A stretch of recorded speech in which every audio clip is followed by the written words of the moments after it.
Hello everyone, a very good evening. I hope you guys are well. Only 8 days to go और पहला match ये होने वाला है। लेकिन उससे पहले क्रिस गेल की बात चल रही है भाई। Everyone is talking about Chris Gayle. एक पोस्ट डालता है Karnali Yaks, I am sure आपने देख लिया होगा। उसमें एक इमेज आती है, एक सिल्हूएट इमेज आती है बेसिकली, जिसमें वो क्रिस गेल जैसे दिख रहे हैं। वो शैडो वाली इमेज, उसको सिल्हूएट इमेज कहते हैं। सो वो इमेज आ रही है और उसमें एक एक्वामैन जैसा इंसान है और लिखा हुआ है कि जी इन्होंने वर्ल्ड कप में अपनी टीम को लीड किया, एज अ कैप्टन लीड किया। तो कुछ लोगों के दिमाग में क्रिस गेल आने लगे, बिकॉज शरीर वैसा ही लग रहा है, फिजिक वैसी ही लग रही है। तो आपको बता दूं कि 2009 में एक्चुअली में क्रिस गेल ने वेस्ट इंडीज को लीड किया है, जब वो श्रीलंका से सेमीज में हार गए थे, if I am not wrong. तो यस, वो जो लाइन है वो तो क्रिस गेल को कहीं ना कहीं फुलफिल करी। कुछ के दिमाग में सिकंदर रजा भी आए कि जी सिकंदर रजा भी हो सकते हैं। हालांकि कुछ दिन पहले सिकंदर रजा ने कहा था कि आई बी वॉचिंग द एनपीएल। उन्होंने एक ट्वीट का रिप्लाई किया था कि आई बी फॉलोइंग एनपीएल। तो सबने काफी वहां बात की थी कि बताओ सिकंदर रजा भी देख रहे हैं, तो दुनिया भर के लोग देख रहे हैं, जाहिर सी बात है, क्योंकि सबने बात की इस लीग के बारे में। तो सिकंदर रजा नहीं है, क्योंकि लास्ट टाइम जब T20 वर्ल्ड कप में जिम्बाब्वे गई थी तो उस टाइम पर सिकंदर रजा कैप्टन नहीं थे। टीम में जरूर थे बट कैप्टन नहीं थे। वहां पर नीचे लाइन लिखी हुई है कि he has lead the team. और सिकंदर हाल फिलहाल में कैप्टन बने हैं। उससे पहले जब जिम्बाब्वे थी तो जाहिर सी बात है वो कैप्टन नहीं थे। तो सिकंदर रजा तो नहीं है उस लाइन के हिसाब से, बाकी विल गेट टू नो। और उसके साथ साथ ऑब्वियसली टीयू स्टेडियम जो तैयार हो रहा है उसके बारे में काफी बात चल रही है, और जो हाइप धीरे धीरे बन रही है। अब जाकर कैसा लग रहा है कि रील्स पर मैं देख रहा हूँ, छोटी छोटी वीडियोस देख रहा हूँ, सब टीम आपस में बैठ कर या कैप्टन आपस में बैठ करके कुछ कुछ बातें कर रहे हैं। तो वो माहौल क्रिएट किया जा रहा है, which is a good thing. आप एक लीग को शुरू होने से पहले चाहते हो कि ये सब चीजें हो। और जैसा टीयू दिख रहा है वो देख करके तो खैर सबको प्यार हो गया कि यार क्या जबरदस्त स्टेडियम दिख रहा है, एकदम टॉप नॉच लग रहा है। और धीरे धीरे वो स्टेडियम की शक्ल ले रहा है, सीटिंग अरेंजमेंट्स उसमें तैयार हो रहे हैं। सो यस, जैसे जैसे दिन करीब आ रहे हैं वैसे वैसे तैयारी भी दम थम के हो रही है, धीरे धीरे चीजें बढ़ रही है। So we all are excited. और इसी बीच में मैंने सोचा कि यार पहला जो मैच है उसकी टीम किस तरह की दिख रही है, कैसी है, कितने स्ट्रांग है, कौन सी टीम किस रीजन से कम पड़ जा रही है, उसके बारे में थोड़ी सी बात कर लेते हैं। और जब मैंने थोड़ा सा इन डेप्थ जाने की कोशिश करी, थोड़ी डिटेल्स निकालने की कोशिश करी, देन आई रियलाइज कि यार ये एनपीएल मेरे लिए एक लर्निंग एनपीएल होने वाला है। नहीं, वो रोहित पौडेल वाला लर्निंग नहीं, लर्निंग इन द सेंस कि जब मैंने देखना शुरू किया देन आई वाज लाइक यार इसमें तो बहुत सारे ऐसे प्लेयर्स हैं जिनको मैंने खेलते हुए नहीं देखा है, जो बी या सी कैटेगरी में थे, जिनको मैंने खेलते हुए नहीं देखा है। And I will be watching them first hand. तो जाहिर सी बात है मेरे लिए एक बहुत नया एक्सपीरियंस होगा, बहुत अच्छा एक्सपीरियंस होगा। लेकिन जिनको मैंने देखा है या जिनके बारे में मैंने थोड़ा बहुत गैदर किया, उनके हिसाब से, या फिर यूं कहूं कि जो थोड़े से रीनोन प्लेयर हैं उनके हिसाब से टीम कैसी दिख रही है और कौन सी टीम में वो ज्यादा इफेक्टिव होंगे दोनों टीम के हिसाब से। देन वी ऑल नो कि यार लोकल प्लेयर जो होता है वो जब सामने, जैसे हमने आईपीएल में देखा है कि काफी बार लोकल प्लेयर जिसके बारे में कोई बात नहीं कर रहा होता है, वो अचानक से एक मैच आता है, खेलता है और एकदम से वो सब जगह छा जाता है। जैसे हम सब ने देखा वो पेसर, यार उनका नाम ध्यान ध्यान में नहीं आ रहा, सूर्य कुमार यादव जैसे दिखते हैं, क्या नाम है उनका, एलएसजी से वो खेल रहा था यार अभी हाल फिलहाल में। खैर छोड़ो, वो वन वन 155 156 वाला, सोचो उसका नाम मेरे दिमाग से निकल रहा है। सो खैर, मैं ऐसे किसी का नाम काफी बार भूल जाता हूँ, किसी का भी नाम भूल जाता हूँ। सो यस, जैसे उसके बारे में कोई बात नहीं कर रहा था, ऑल ऑफ सडन एक हम उनका एक मैच देखते हैं एंड देन अचानक से आता है कि भाई उसको वर्ल्ड कप में लेकर चलो। सो हमें पता है कि लोकल प्लेयर जो हैं वो कभी भी कहीं भी छा सकता है और एक मैच की सिर्फ देर होती है। सो इसमें हो सकता है बहुत सारे ऐसे प्लेयर जिनको मैं नहीं अब तक जानता हूं या अब तक मैंने उनको खेलते हुए नहीं देखा है, वो आकर के एकदम से छा जाए। सबसे पहले जनकपुर बोल्ट्स की बात कर लेते हैं और फिर उसके बाद will talk about Viratnagar Kings, because जाहिर सी बात है इन दोनों का ही मैच है। सो सबसे पहले आसिफ, ऑब्वियसली मार्की प्लेयर है इस टीम के। और कौन कौन है पहले ये बता देता हूँ, फिर उसके बाद मैं आऊंगा कि कौन किस पर नजर है, बिकॉज किसको देख करके ज्यादा हो। सो ऑब्वियसली आसिफ हैं, ललित हैं, अनिल कुमार हैं, रुपेश हैं, किशोर, आकाश, जिन्होंने हाल ही में दो back to back half century लगाई थी कर्नाटक के खिलाफ। उसके बाद सुभाष हैं, शेरमला हैं, हेमंत धामी हैं, वो उसी में खेल रहे थे, वो आपको अर्ली ब्रेक थ्रूज दिलाते हैं। हाँ, इनको लेकर के नुकसान हो सकता है, उस बारे में बात करूंगा आगे। फिर रिंको हैं, तुल बहादुर, जिमी नेशम हैं, फिर शुएब मकसूद, लहीरू मिलान था और मोहम्मद मोहसिन, और फिर जोशुआ ट्रम्प। तो ये उनकी टीम है फिलहाल की। इसमें और कुछ ऐड या माइनस अगर होगा तो प्लीज मुझे बता देना, बट फिलहाल के लिए ये टीम है जो मुझे कलेक्टिव दिखी, जो मुझे एक जगह पर मैंने उसको नोट डाउन किया। फिर सबसे पहले शुरू करते हैं आपकी बॉलिंग अटैक से। सो नीशम एंड किशोर मातो समवन जो पेस अटैक को लीड करेंगे इस टीम से। और अगर आप बैटर्स की तरफ देखोगे तो आपको आसिफ, अनिल, आकाश दिख जाएंगे। हालांकि अब अगर आप बॉलर्स की तरफ देखोगे किशोर और नीशम की तरफ, तो नीशम वी ऑल नो कि what is capable of, world class में कितना जबरदस्त काम किया उन्होंने। वहीं अगर आप किशोर की तरफ देखोगे, so when I was asking people, when I got to know about Kishore कि वो एनपीएल खेलने ही आ रहे हैं, वो ऑस्ट्रेलिया में लगातार प्रैक्टिस करते रहते हैं, and he is a fantastic bowler.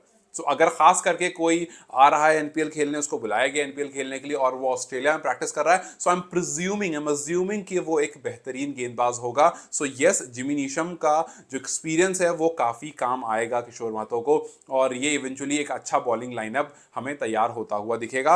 और अगर आप स्पिन डिपार्टमेंट की तरफ जाएंगे तो आपको ललित दिखेंगे फॉर श्योर, हम सब जानते हैं ललित को। और फिर उसके बाद तुल बहादुर हैं, उसके बाद मोहम्मद मोहसिन एक अच्छे ऑलराउंडर हैं, वो आपको लेग स्पिन करते हुए दिखेंगे, वो राइट आर्म लेग स्पिन करते हैं।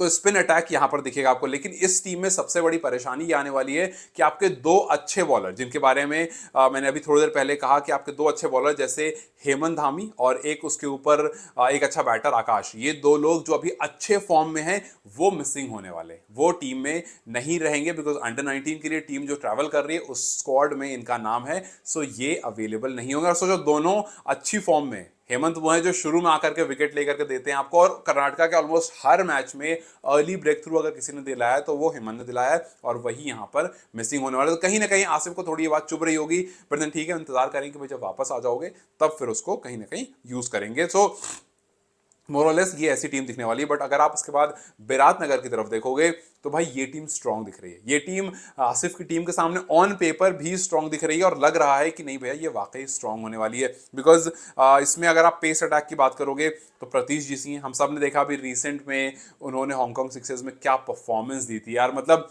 दुनिया, कहीं भी दुनिया की नजर हो, और दुनिया से मेरा मतलब है क्रिकेट वाला वर्ल्ड जो फॉलो कर रहा था उस लीग को, कहीं भी किसी को भी देख रहा हो, प्रतीश को एक ओवर डालते हुए देखा और एवरीवन स्टार्ट टॉकिंग कि यार प्रतीश क्या गेंदबाज है। उस पिच पर प्रतीश ने सिक्सर्स नहीं खाए थे काफी ओवर्स तक। सो ये दिखाता है कि उनके पास एक अलग क्लास है। काफी लोग प्रतीश जीसी को पाकिस्तान का, सॉरी नेपाल का शाहीन शाह अफरीदी कहते हैं, कुछ लोग कहते हैं जी ऑस्ट्रेलिया वाला मिचेल स्टार्क है हमारा, क्या कहते हैं, प्रतीश जीसी। सो यस, उनके अंदर वो टैलेंट है, और जिस तरह से वो नई बॉल से, इनफैक्ट नई बॉल से हम वहां पर देख रहे थे, नई बॉल से उनको अगर मौका मिलता है गेंदबाजी करने का इस वाले मैच में, मुझे लगता है कि मिलेगा। मुझे लगता है कि संदीप उनको नई बॉल देंगे। सो अगर नई बॉल से गेंदबाजी करने का मौका मिलता है तो हमें देखने को मिलेगा कि वो आने वाले टाइम में कितना इफेक्टिव हो सकते हैं। बिकॉज अभी रिसेंटली बहादुर चंद ने ये बात कही थी, सॉरी अगर मैं नाम गलत ले रहा हूं तो चंद बहादुर ने, या बहादुर चंद जो भी उनका नाम है, उन्होंने ये बात कही थी कि हमारी बेंच स्ट्रेंथ काफी अच्छी है, जरूरत पड़ने पर हम पूरी की पूरी टीम चेंज कर सकते हैं। तो ये वही एनपीएल सीरीज होने वाली है जहां पर आपको एक नया गेंदबाज, एक नया बल्लेबाज, एक नया मिडिल ऑर्डर बैटर, एक अच्छा wicket keeper batter,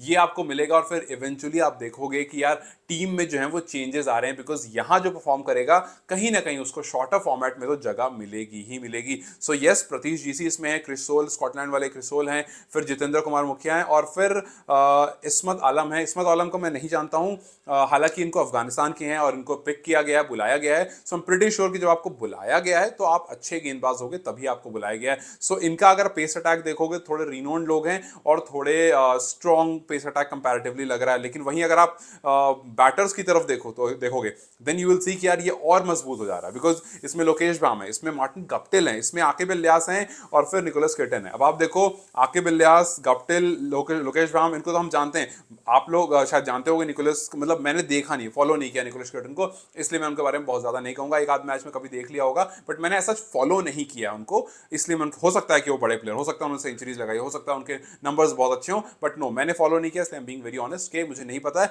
but I am pretty sure कि जब उनको बुलाया गया है तो वो अच्छे होंगे, इसीलिए वो टीम में है। सो यस, बैटिंग में ये कुछ वो नाम है जो हम जानते हैं कि अच्छे हैं, बड़े हैं। गप्टिल रिसेंटली उन्होंने अभी जो लेजेंड्स लीग खेली थी उसमें मैंने आपको पिछली वीडियो में बताया था कि एक ही खिलाड़ी के 2 ओवर, एक ही बॉलर के 2 ओवर में कुछ 63 रन जोड़ दिए थे, जिसमें 2 छक्के तो बाउंड्री नहीं स्टेडियम पार जाके गिरे थे। तो आप सोच लो कि वो जो बल्लेबाज आने वाला है, इससे पहले काफी ऐसे कमाल कर चुका है, तेज हंट सेंचुरी मारना हो या बहुत सारे सिक्सेस मारने हो, यही गप्टिल रहे हैं। और अभी भी रिटायर होने के बावजूद गप्टिल के अंदर वो सारी स्ट्रेंथ है, ये हमें लेजेंड्स लीग में देखने को मिल गई थी, जहां पर बाउंड्री के पार छक्कों की बात नहीं हो रही कि भैया बाउंड्री छोटी होगी, स्टेडियम के पार छक्कों की बात हो रही है कि अभी भी वो इंसान वो काम कर रहा है जो 30s में यूजुअली बैटर अपने प्राइम में करते हैं। So we would want to see something like that from Guptill यहां पर।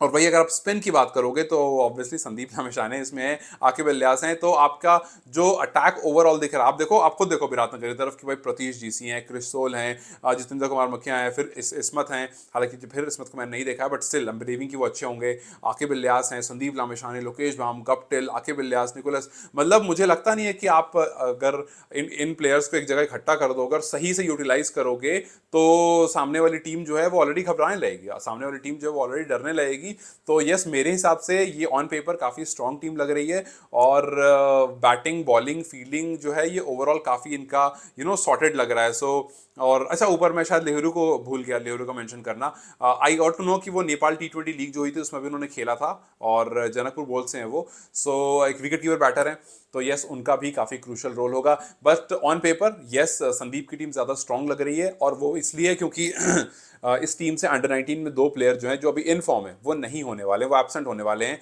सो कहीं ना कहीं उसका भी असर पड़ेगा। सो ये देखना बहुत इंपॉर्टेंट होगा, बहुत इंटरेस्टिंग होगा कि मैच स्टार्ट किस तरह से होता है। अर्ली मॉर्निंग मैच है और डे 1 है, एक ही मैच है डे 1 को, फिर दूसरे दिन से 2 मैचेस शुरू हैं। एंड आई नो कि बहुत लोग हैं जो इस बात का कंप्लेन कर रहे हैं कि यार मैच जो है उसकी टाइमिंग बड़ी अजीब है, सुबह सुबह मैच हो रहा है, ऑफिस और कॉलेज और स्कूल आवर्स में मैच हो रहा है। बट इसके अलावा दूसरा ऑप्शन भी नहीं था आपके पास, शाम में मैच होने के ऑप्शंस नहीं है, रात में ऑप्शंस नहीं है, तो आपका सुबह का ही स्लॉट बचता है। तो इस सीजन पर थोड़ा सा कोप अप कर लो, आगे आने वाले सीजन में मोस्ट प्रोबेबली वो शाम और रात में ही होगा, बिकॉज लाइट का जो इशू है वो सॉल्व हो जाएगा तब तक। लेकिन अभी के लिए यस, जिस तरह की हाइप बन रही है, जिस तरह की कहानी बन रही है, जिस तरह के प्लेयर्स दिख रहे हैं, ये बड़ा होने वाला है। और भाई अगर करनाली यक्स ने वाकई गेल हैं, वो अगर वाकई गेल हैं और उनको ले लिया, तो भाई वो टीम खतरनाक होने वाली है, लिटरली बहुत खतरनाक होने वाली है। और यू नेवर नो कि वो किस तरह से फिर अपनी टीम तैयार करेंगे। खैर, what do you think about these two teams and क्या लगता है संदीप की टीम क्या वाकई स्ट्रांग है और क्या वाकई इस कैपेबल है कि वो आगे तेजी से बढ़ सके, शुरू के मैचेस में कुछ कमाल कर सके, या फिर आसिफ जो कि बहुत टाइम से उस वाले प्रीम और सुप्रीम टच में नहीं, प्राइम और सुप्रीम टच में नहीं है, क्या वापस आकर के कमाल कर सकते हैं, अपनी अनिल के साथ बैटिंग को कुछ स्ट्रॉन्ग कर सकते हैं? What do you think about this? Do let me in the comment section and फिर जैसा होता है कल हम उसके बारे में बात करेंगे। Till then you guys take care, I will see you very very soon.